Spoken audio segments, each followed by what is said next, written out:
Projeto Empreendedorismo do Colégio Veras. 7º ano, 5º capítulo. Capítulo 5. Finanças pessoais, desafios além dos números. Quando pensamos em finanças, logo nos vêm algumas ideias à cabeça: números, cálculos, planilha, matemática. Mas será mesmo que estudar finanças se resume a lidar com números e planilhas? Sim, os números são muito importantes, e saber realizar operações com eles é fundamental para lidarmos com as questões da vida material. O conhecimento dessas operações, no entanto, não são garantia de que você cuidará do seu dinheiro de forma correta.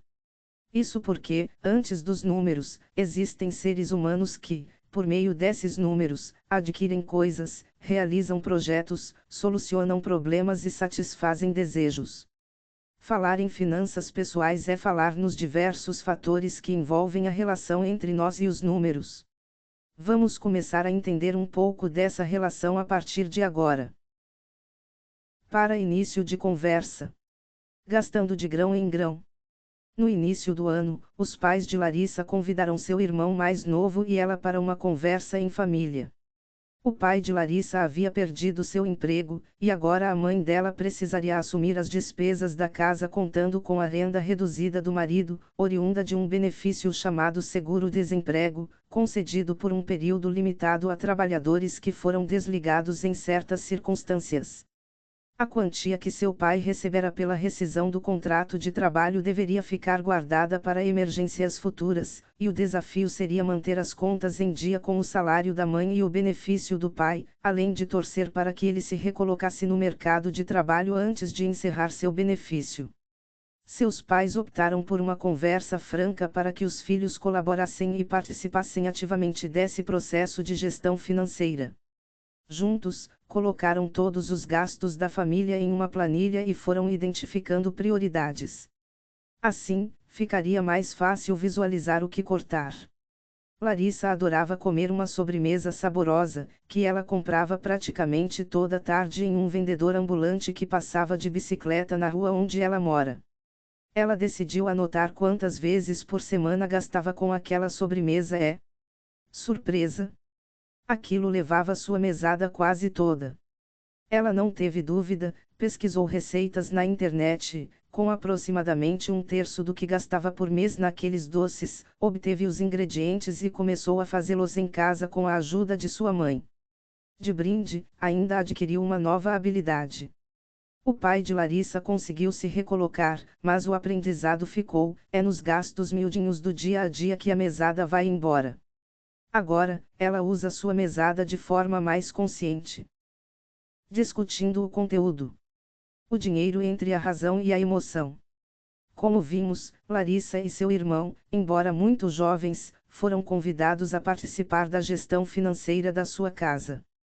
E desde então você deve estar se perguntando se gestão financeira não deveria ser coisas de empresas, ou seja, coisa de gente grande.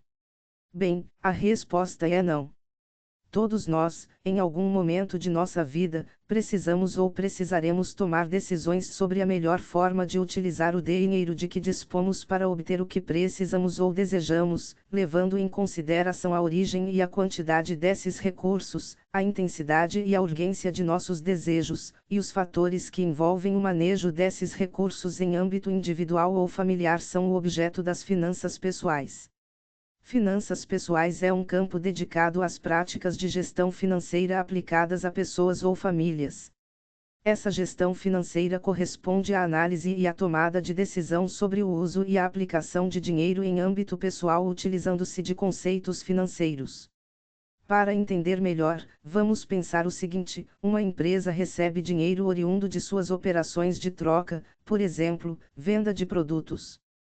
Com esse dinheiro, ela precisa pagar impostos, remunerar funcionários, fazer manutenção de instalações e de máquinas e produzir mais unidades, que serão vendidas para gerar mais receita, ou seja, o dinheiro que entra. O que sobra de tudo isso é o retorno do empresário, afinal de contas ele investiu seu tempo e seu dinheiro para produzir. Com a sua família, não é muito diferente.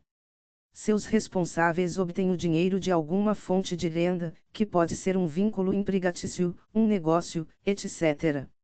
Com esse dinheiro, eles precisam pagar as contas, escola, habitação, alimentação, comunicação, saúde, etc.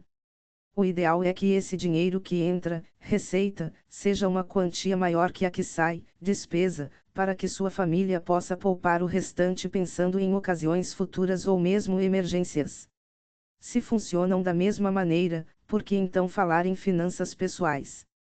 É porque existem algumas diferenças entre tomar decisões envolvendo o dinheiro que circula em uma empresa e o que circula em uma família. Nas empresas, é mais comum que a pessoa responsável por tomar decisões financeiras tenha uma formação adequada ou até mesmo algum conhecimento superficial sobre o assunto, isso faz com que as decisões tenham mais respaldo técnico. Já no plano pessoal, as decisões financeiras envolvem a própria pessoa ou família, que nem sempre teve preparo para lidar com produtos ou serviços financeiros. Além de nem sempre estarmos preparados para lidar com os diversos serviços e operações financeiras que precisamos utilizar, há um fator muito importante quando lidamos com finanças pessoais: nossas emoções. Isso porque cuidar do dinheiro envolve a tomada de decisões, que nem sempre é um processo racional. Soma-se a isso o fato de que vivemos em uma cultura de consumo, na qual consumimos para nos compensar ou recompensar. O que significa isso? Temos o hábito de presentear alguém por uma conquista, recompensar, ou para minimizar algum evento frustrante, compensar. Sabe aquele chocolatinho que comemos quando estamos ansiosos? E aquele mimo que nos damos quando tiramos uma boa nota nas avaliações, afinal, eu mereço. É sobre isso que estamos falando. As decisões financeiras são resultado de fatores externos e internos. No exemplo da seção para início de conversa deste capítulo, temos um fator externo importante, o desemprego. São exemplos de fatores externos os níveis de desemprego, os juros vigentes no mercado, a escassez ou a falta de determinados produtos, o câmbio, que você já conheceu no capítulo anterior. Sobre esses fatores, nós temos pouco ou nenhum controle, mas precisamos conhecê-los para tomar decisões mais seguras. Por exemplo, se eu sei que no setor em que trabalho estão ocorrendo muitas demissões, é prudente que eu evite dívidas de longo prazo e que procure fazer um pé de meia. Já os fatores internos dizem respeito à nossa relação e à da nossa família com a vida financeira, como níveis de renda, status de consumo ou mesmo cultura financeira. Algumas famílias têm a cultura de poupar e planejar a médio e longo prazo e passam isso para seus filhos. Outras vivem apagando incêndios, e, por isso, estar endividado torna-se algo naturalizado desde cedo pelos jovens. É importante sabermos que as finanças pessoais dizem respeito a ambos os fatores em suas infinitas inter-relações. Por exemplo, não seria coerente esperar que um trabalhador vivendo com uma renda baixíssima, que mal permite suprir suas necessidades mais básicas, possa eleger prioridades e poupar uma quantia no final do mês. Pode ser que sua renda nem mesmo lhe permita dar conta de um imprevisto. Esta é uma realidade que não podemos ignorar, uma vez que vivemos em um país com enorme desigualdade na distribuição de oportunidades. Por outro lado, precisamos entender que muitos processos de endividamento são fruto das tomadas de decisões equivocadas, como compras por impulso, parcelamentos prolongados e crédito facilitado. Como vimos, finanças pessoais é sobre análise, avaliação e tomada de decisão, ou seja, é muito mais que números e planilhas. É usar as planilhas e os números a nosso favor para que não caiamos nas pegadinhas que fazem o dinheiro ser mal aproveitado.